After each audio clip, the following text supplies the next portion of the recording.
Coronsac, 800 habitants, au cœur de la communauté d'agglomération du Sicoval, le sud-est toulousain, qui entame sa nouvelle saison du défi École à énergie positive. Fort du succès du défi Famille à énergie positive, l'agglomération a souhaité sensibiliser les consommateurs de demain, ainsi que les structures les accueillant, aux économies d'énergie et d'eau. Ce défi permet de toucher les parents pour reproduire les bons gestes à la maison. Alors le défi s'intègre parfaitement dans les programmes de l'éducation nationale.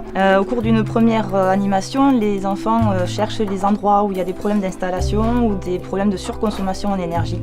Et à partir de cet état des lieux, en fait, ils communiquent au niveau de la mairie pour faire des réparations, par exemple sur des fuites d'eau.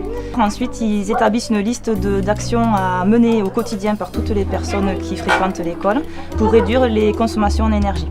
Les enfants de l'école d'Odar sont ainsi identifiés lors des ateliers que leur école se chauffait au gaz propane, alors que la commune était desservie par le réseau de gaz naturel de GRDF. Grâce au raccordement mutualisé à moindre frais avec la crèche du Sicoval, l'agglo et la mairie vont réaliser une économie de 50% sur leur facture énergétique. Pour aller plus loin dans la transition énergétique, le maire d'Odar s'envisage de prendre un contrat de fourniture en gaz vert. Bien, les enfants ont fait une étude, donc école à énergie positive. Suite à cette étude, ils nous ont proposé de transformer le gaz propane en gaz naturel, ce qui, pour une petite commune comme la nôtre, va nous permettre d'économiser 7 000 € par an, pour des raisons pédagogiques aussi et pour montrer l'exemple. On a souhaité continuer de pouvoir prendre un contrat de gaz vert issu de la méthanisation. Et je crois que c'est une très bonne chose, donc ça nous permet de continuer le défi à énergie positive.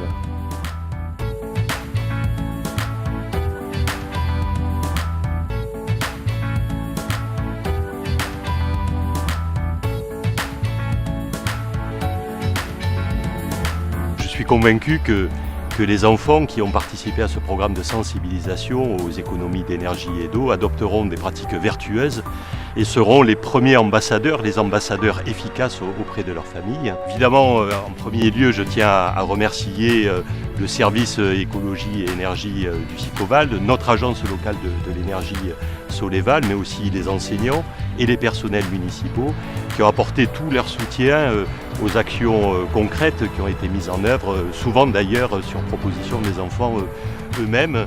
Et puis, selon le dicton « les petits ruisseaux font les grandes rivières », et bien ici, localement, nous agissons pour la planète.